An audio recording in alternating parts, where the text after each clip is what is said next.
प्रीति को इंसाफ दिलाने के लिए परिवार भटकता भटकता आज सिविल लाइन थाने तक पहुंचा। पहले ये सभी एसपी को एक निवास पर धरना देने लगे थे तो पुलिस की तमाम टीमें डायल 112 के साथ आई और इन्हें सिविल लाइन थाने भेज दिया गया। 13 मकान नंबर है 694। अच्छा। और सुधीर अरोड़ा के घर में है जी। अच्छा। हाँ जी 3 साल से मैडम जी। 3 साल से काम कर रही जी थी। मैडम जी। क्या नाम था लड़की का आपकी? प्रीति कुमारी है। 16 साल की थी। वहीं पर रहा करती थी?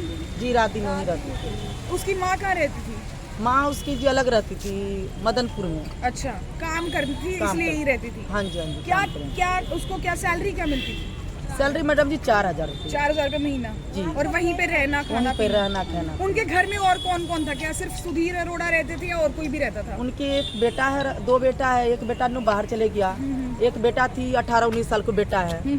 और एक मैडम थी और एक सुधीर अरोड़ा थी बस। लेकिन उनकी मम्मी और जो और मेरे पब्लिक जितना है गए थे पंखे में लटका हुआ था। पंखे में लटका हुआ था। हाँ उसमें 3 गांठ थे मैडम जी। हम सारा चीज करवाए। हम लोग को सारा चीज दबाया गया। हम लोग को कुछ भी रिपोर्ट नहीं है, सारा चीज दबाया गया। वाला भी फोन कर रहे थे जो हमारे ने जितना बहन सब है भाई बहन सब सारा हमारे बताए।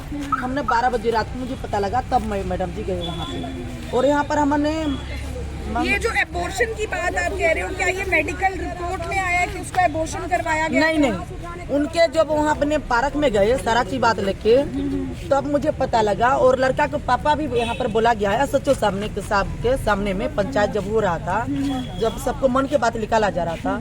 जो हमने मेडिकल में पेट में दर्द को दवाई लेने के लिए गए हैं वहाँ पर दिए नहीं। फिर हमने अस्पताल आए वहाँ से लिए, उनके बाद दवाई खाया।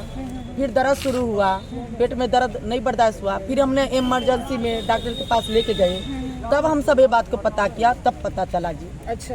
हाँ हम सब भी बिहारी है, हम सबके भी पेट में दर्द होता है। मेडिकल वाले दवाई देता है, क्यों नहीं देता है? अगर ऐसा कोई बात होता है तभी तो नहीं देता है, तब पता चला। पुलिस इस मामले में क्या कर रही है? अभी 3 दिन हो चुके हैं। अब तो बिहारियों क्या कर लेंगे? ये कौन बोलते हैं बिहारी क्या कर लेंगे? जो यहाँ पर कोटी वाले वही सब बोल रहे थे बिहारियों क्या करे। मेरे साथ इतना मजाक उड़ाया गया है आज के डेट में, उसका कोई जवाब नहीं। आज कम से कम 2-3 दिन तो मुझे बोल रहा था 20,000 ले लो संस्कार कर रहे हो। क्या मुझे बच्चे 20,000 हमारे वही उन्हीं को पापा बोल रहे थे, उन्हीं के रिश्तेदार बोल रहे थे। जितना घर वाले आया था सारा ही ऑफिस में यहाँ पर बोल रहा था 20,000 में संस्कार कर लो।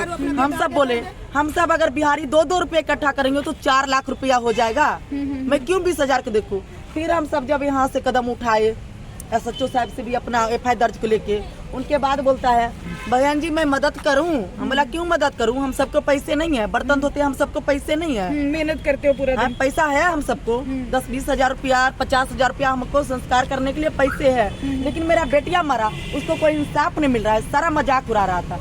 अभी हमने SP साहब को कोठी पर गए हैं, DSP साहब की भी कोठी पे गए हैं, तब हमारे ने SP साहब के पास वहाँ पे बैठे रहे हम। ठीक है, बैठे तो हमारे को धमकाया गया, वहाँ से उठा के भगा दिए गए। लास्ट में पोजीशन किसने धमकाया? वहाँ से धमका, यहाँ पे जो SP साहब के कोठी पे गए हम वहाँ पे, तो वहाँ से भगा दिया हमारे को। और ये मीडिया साहब आए हमारे पास तो इनको मुँह ताप करके कहते हैं भाग जाओ यहाँ से, इनको वीडियो नहीं बनाने दिए, धक्का मार के हटा दिए वहाँ से। और जो सच्चाई हमने बताना चाहा उस टाइम हमारे को वहाँ पे बताने नहीं। इस समय सभी लोग एक ही मांग कर रहे हैं कि प्रीति को इंसाफ दिया जाए और परिवार ने कहा कि जब तक इसे इंसाफ नहीं मिलेगा तब तक हम बॉडी नहीं उठाएंगे। परिवार ने बताया कि उसके साथ गलत हरकत भी की जाती थी, लेकिन अब सभी सबूत मिटाने का प्रयास किया जा रहा है। प्रशासन अपने लेवल पर जांच जरूर कर रहा है, लेकिन प्रीति के परिवारजन अभी तक बिल्कुल भी संतुष्ट नहीं है।